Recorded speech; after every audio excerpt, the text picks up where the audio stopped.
It started like a scene out of a nightmare. Only this one was real, raw, and unfolding in front of hundreds of travelers and a dozen cell phone cameras. An elderly man in a navy blue suit was being yelled at, cornered by TSA officers in the middle of Gate 47. His ID was on the floor. His briefcase was kicked aside. His voice, though calm, carried a heavy edge of restraint as he tried to speak, but was interrupted by a security officer barking at him like he was a criminal. "You think that badge means you're above the law?" the officer shouted, chest puffed, as passengers paused, wide-eyed, luggage wheels stilled mid-roll.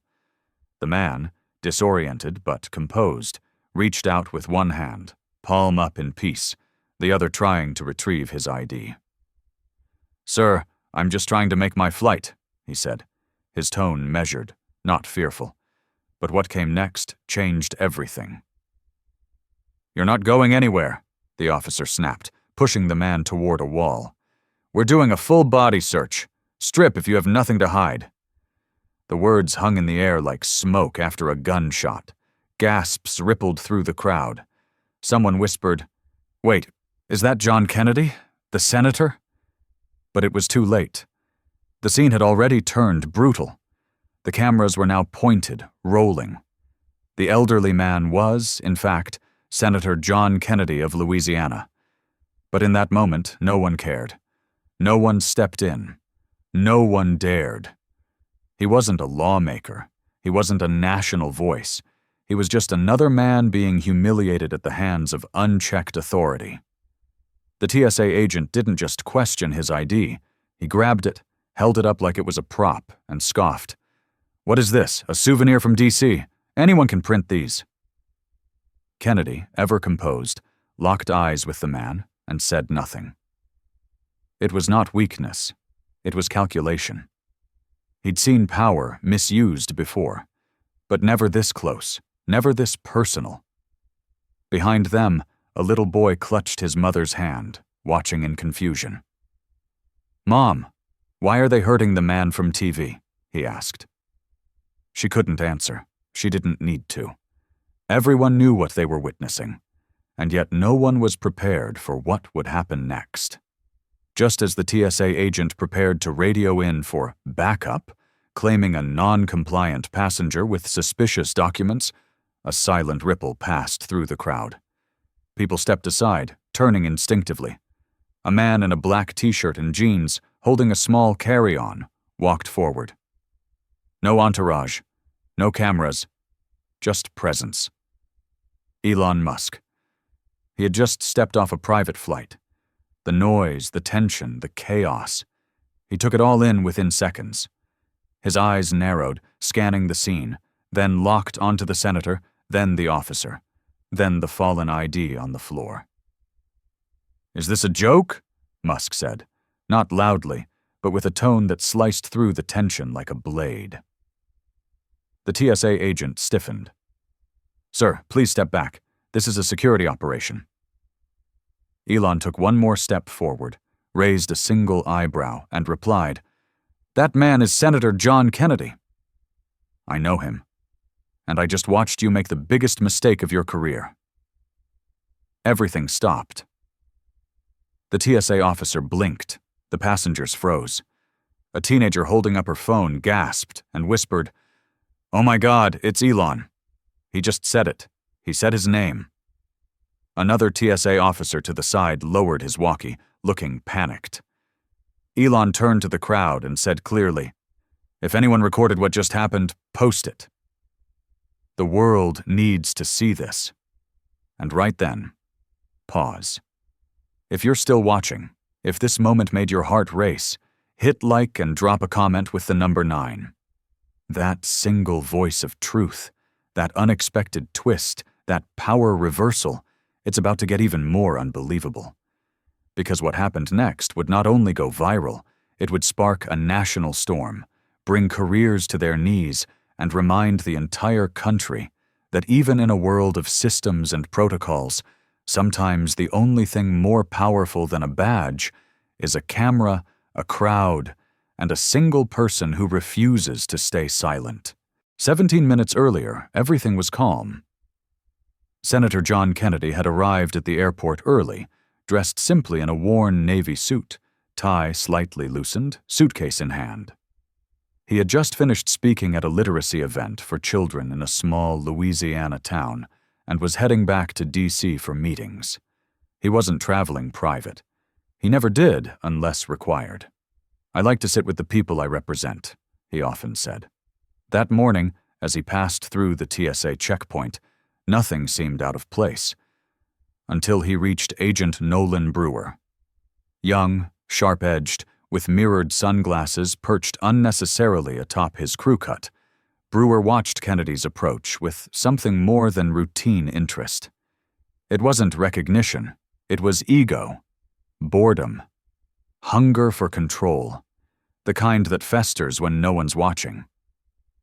"Random inspection," Brewer announced, stepping in front of Kennedy. "Remove your shoes, belt, and step to the side." Kennedy obliged without a word. This wasn't new, but the tone in Brewer's voice was off, aggressive, cold. Another agent offered a quiet nod of respect, but Brewer scowled. "Don't suck up," he muttered, waving Kennedy toward the secondary search zone. "Sir, I'll need you to open your briefcase, empty your pockets, and hand over your ID," Brewer ordered. Kennedy, calm as ever, handed over his state-issued identification and quietly added, "You might want to look at the second card." Brewer did. It was the unmistakable seal of the United States Senate. "Nice forgery," he said with a grin. Kennedy blinked. "Excuse me?" Brewer held it up, turning it in the light. "Anyone can print these online. Doesn't make you royalty." Kennedy took a slow breath. "It's not about royalty. It's about the truth, and you're holding it." But Brewer wasn't interested in facts. "We've had intel about impersonators lately, so until I say otherwise, you're just another passenger," he said, stepping closer.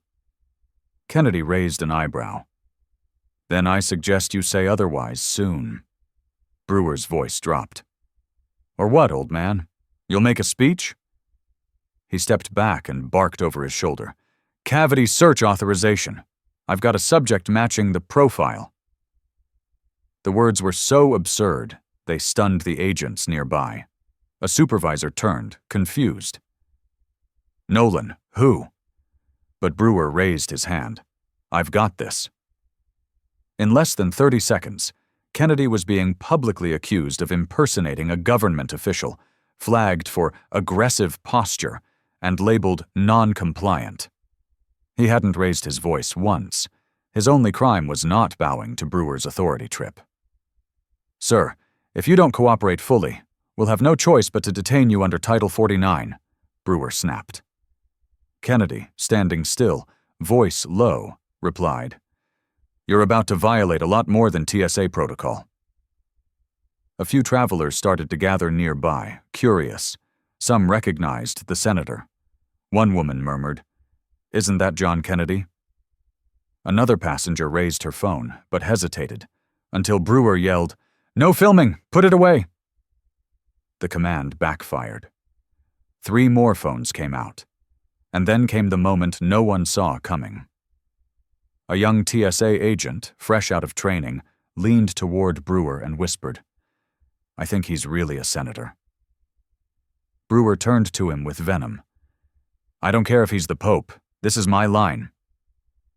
Then, with a theatrical motion, he tore Kennedy's boarding pass in half and tossed it in the trash.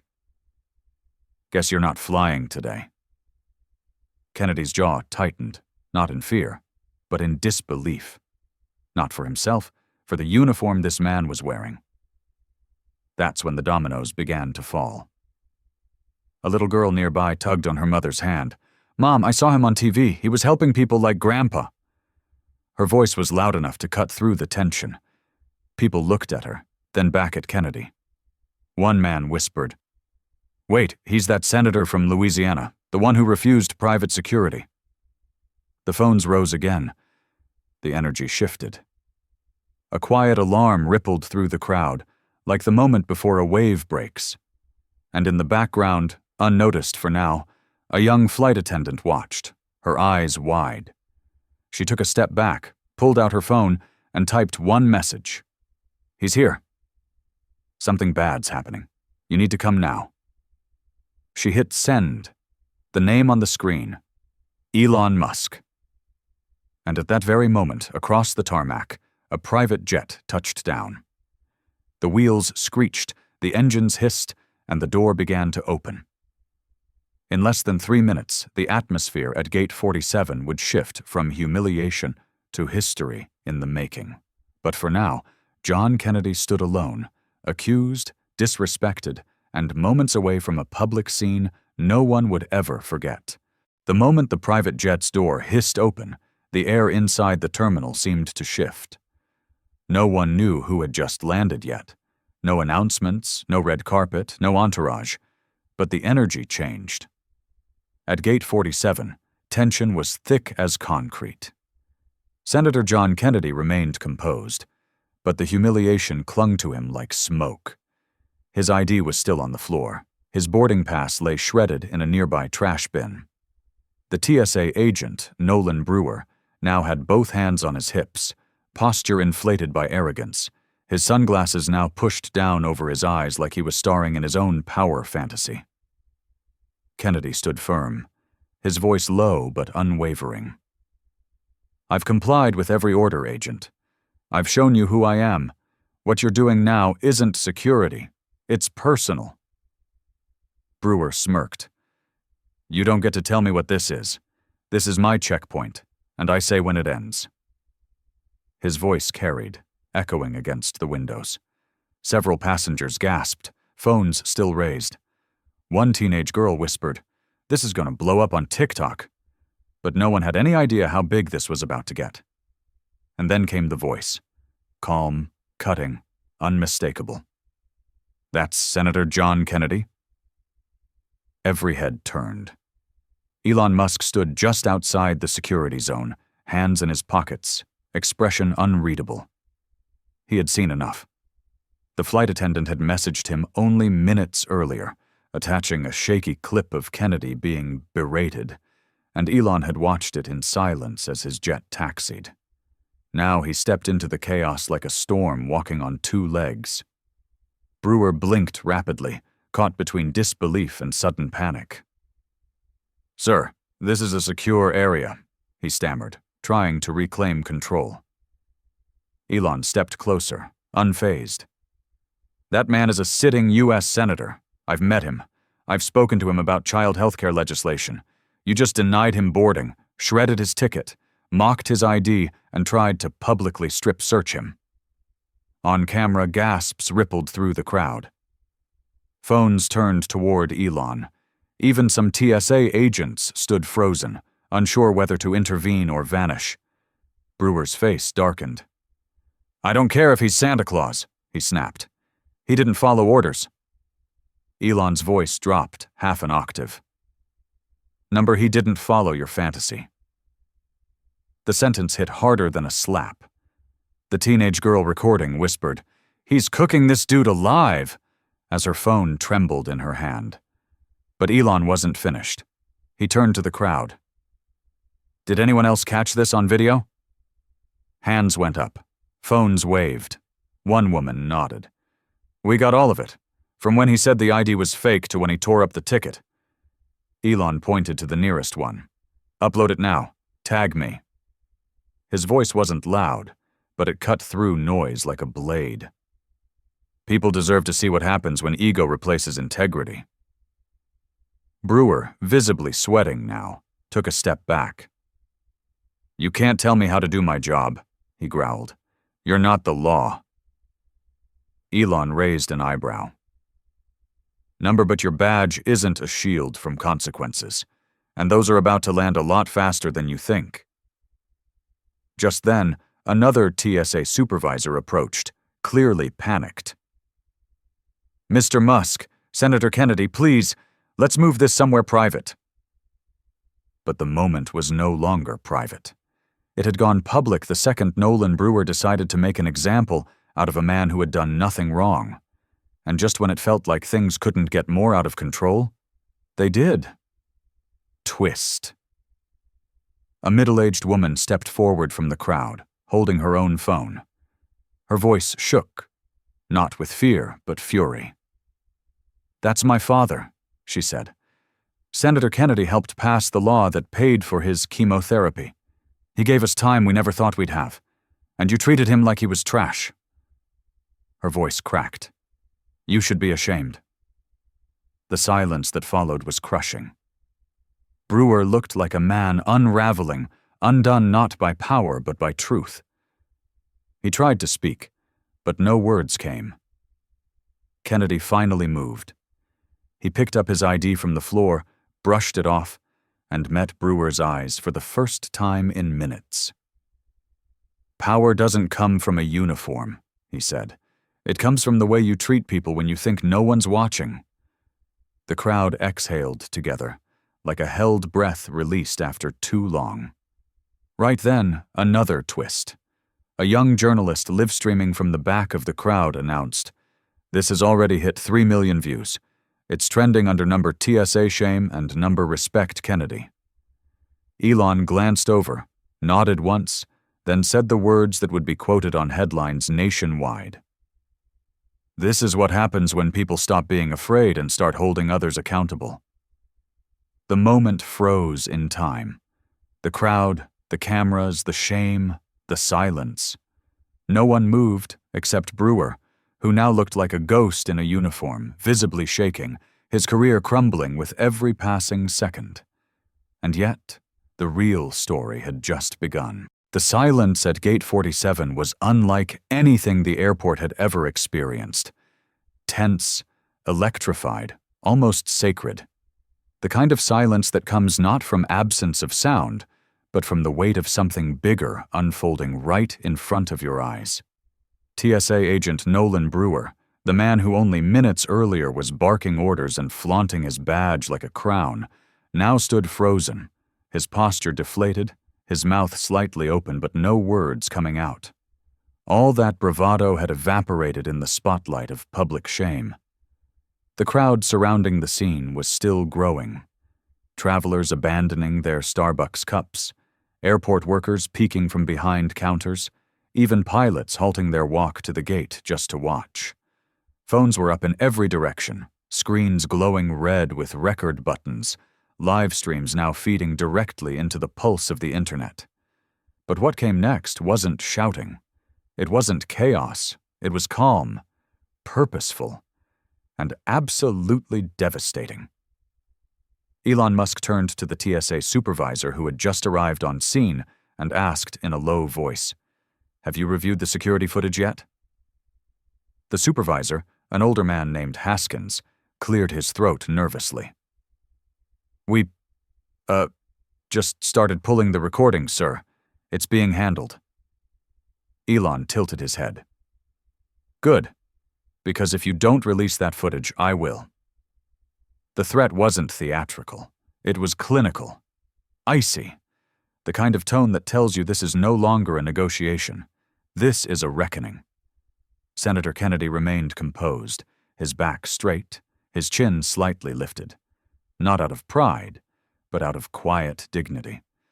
He hadn't spoken since his last sentence. He didn't need to. Every second that passed made Brewer look smaller.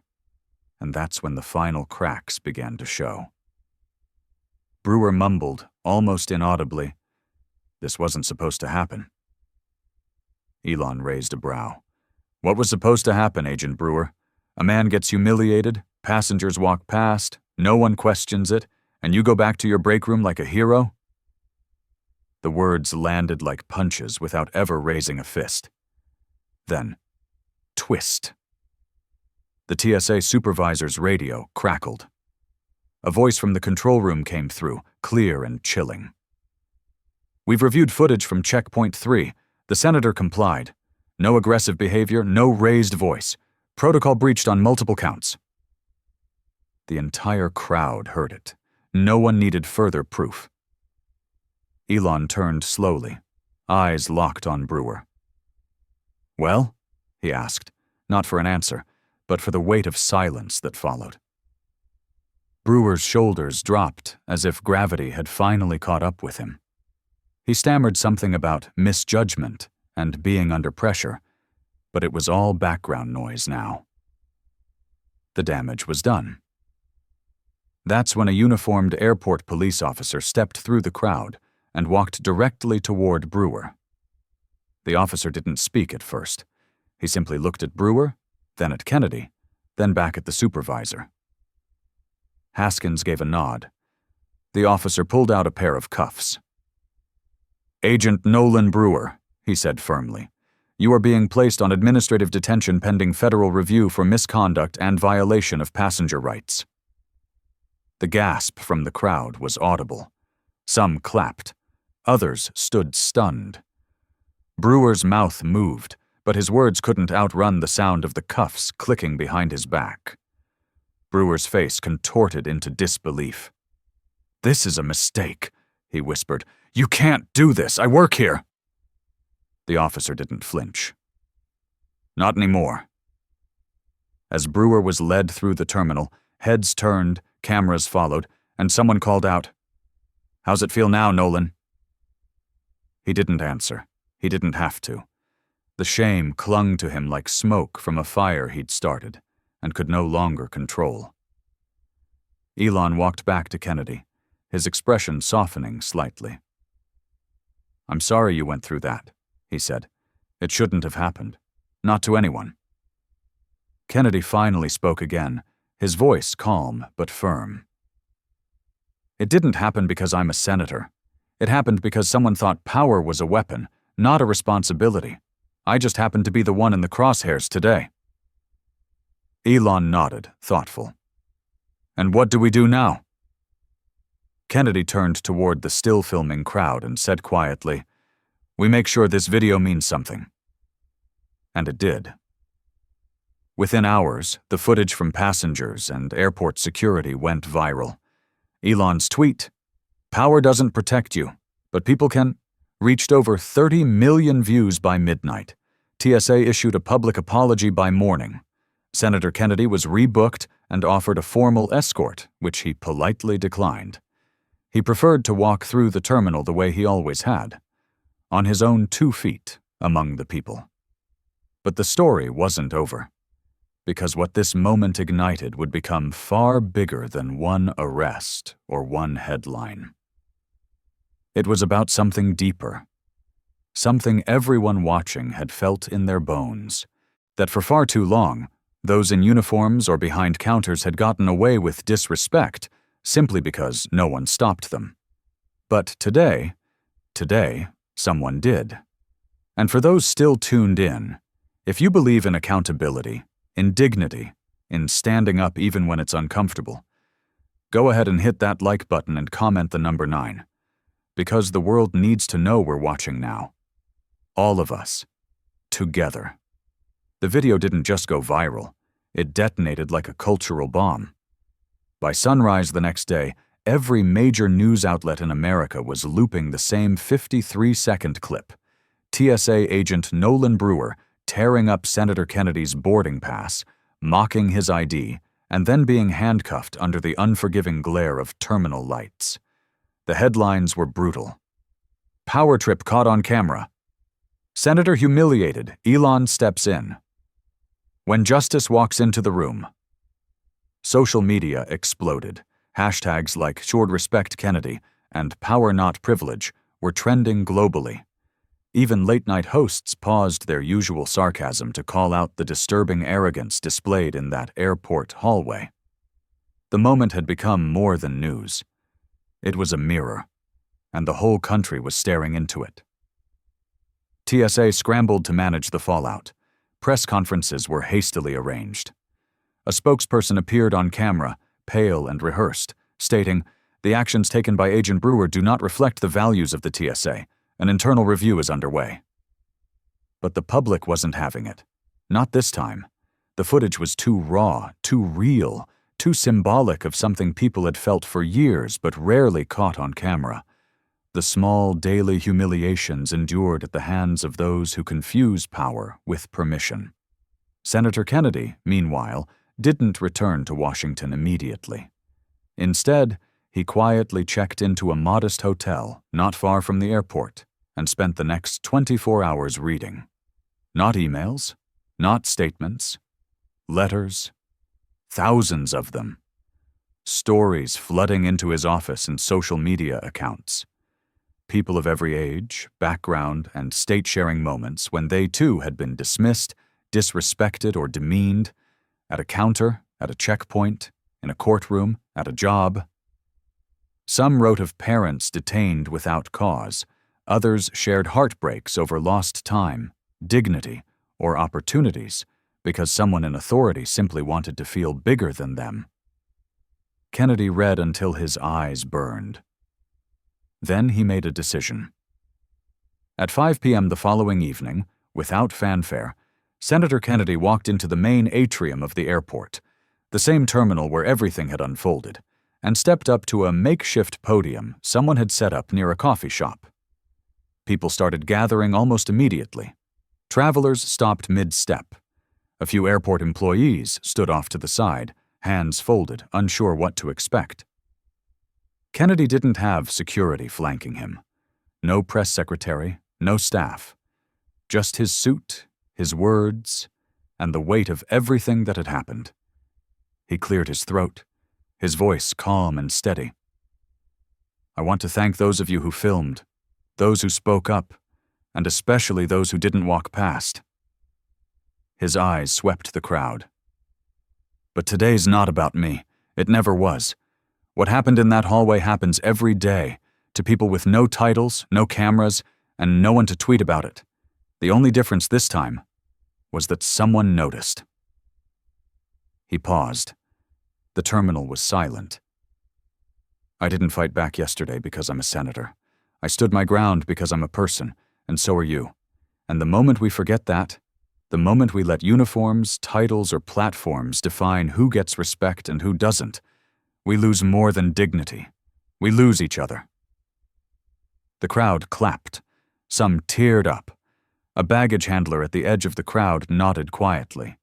And then, another twist. From the back of the crowd came a voice, shaky but firm. I used to work with Brewer, the man said. He wasn't always like that, but the system doesn't teach humility. It teaches control. Heads turned. The man stepped forward, revealing a badge clipped to his belt. Another TSA agent. We're told to follow protocol, yes. But somewhere along the way we started confusing obedience with honor. And I'm sorry for that. There it was. A crack in the wall. Someone from the inside admitting what the public had long suspected. Kennedy didn't gloat. He nodded. Thank you, he said softly. It takes more courage to speak from inside the system than it does from the outside. The man stepped back. The applause was louder this time. The mood shifted, not to celebration, but to something heavier, reflective. The weight of accountability resting not just on one agent, but on an entire culture of impunity. Later that night, Kennedy posted a simple statement to his social media. Respect is not earned by a badge or a title. It's earned by how we treat people when no one's clapping. Let's not waste this moment. But he wasn't finished. The next morning, he introduced a new initiative, the Dignity in Service Act, a bipartisan proposal to mandate behavioral evaluations and empathy training for federal personnel, plus body camera requirements for high-contact agents like TSA and federal marshals. The bill included whistleblower protections and real consequences for abuse of power. It wasn't just symbolic. It had teeth. Critics tried to paint it as overreach, but they were drowned out by public support. People weren't just reacting anymore. They were remembering, and they were ready for change. And as the world debated, liked, shared, and commented, one question lingered like the echo of a footstep down a long terminal hall. What if there hadn't been cameras? What if he hadn't been a senator? What if Elon hadn't been watching? What if it was just you, That question haunted people, and for once, they didn't scroll past it. The final wave didn't come with flashing lights or breaking news banners. It came quietly, in living rooms and break rooms, in classrooms and street corners, where people talked, not just about what happened to Senator John Kennedy, but what it revealed about all of us. The footage had already reached over 80 million views. It was dissected on morning talk shows, re-edited into TikToks, quoted in think pieces. But the real impact wasn't in the numbers. It was in the questions people started asking themselves. Who have I ignored when I saw someone being mistreated? Have I ever used my position, no matter how small, to make someone else feel smaller? Am I brave enough to speak up when it's not a senator being humiliated, but a stranger, a mother, a teenager with no voice and no audience? Senator Kennedy didn't ride the wave of public sympathy. He didn't schedule a press tour or release a memoir. Instead, he returned to that same airport 1 week later, unannounced, to meet with airport staff. Not just TSA, but janitors, desk agents, security guards. He sat in a circle with them inside an empty conference room and listened. No cameras, no speeches, just stories. Some heartbreaking, some infuriating, many familiar. And when he finally spoke, it wasn't with blame, it was with resolve.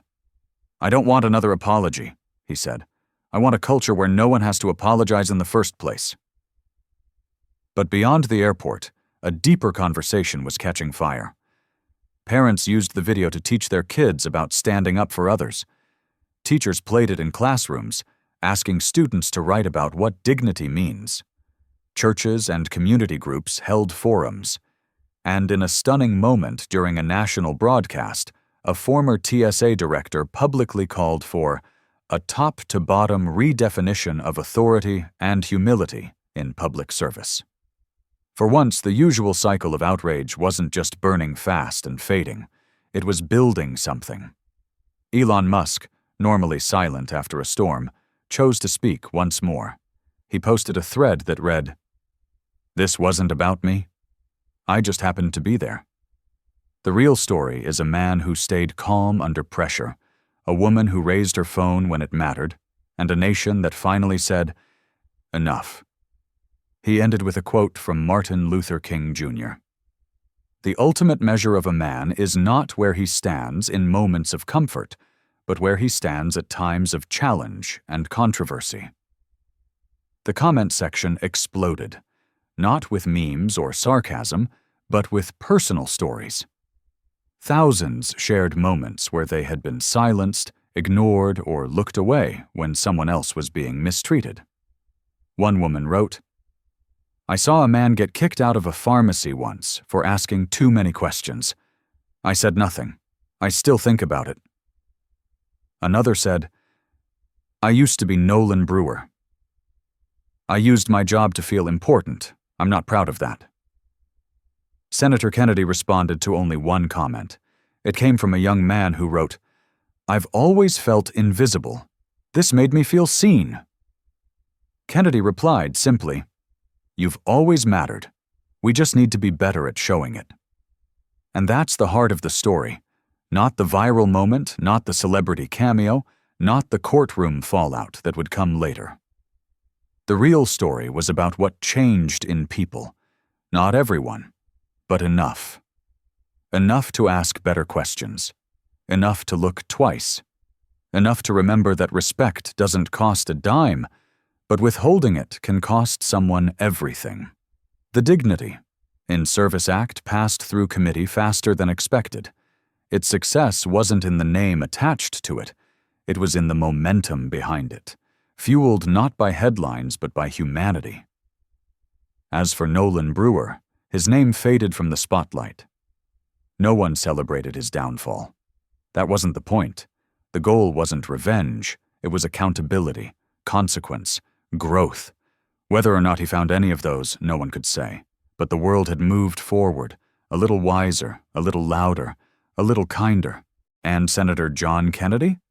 He kept showing up, at airports, at town halls, at classrooms, asking one question that echoed far beyond Gate 47. What would you do if no one else was watching?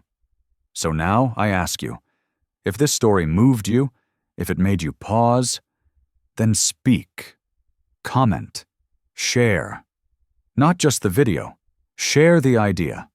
That dignity is not earned through power, it's earned through presence. And anyone, yes, anyone, can give it or take it away. But only you can decide which one you'll be.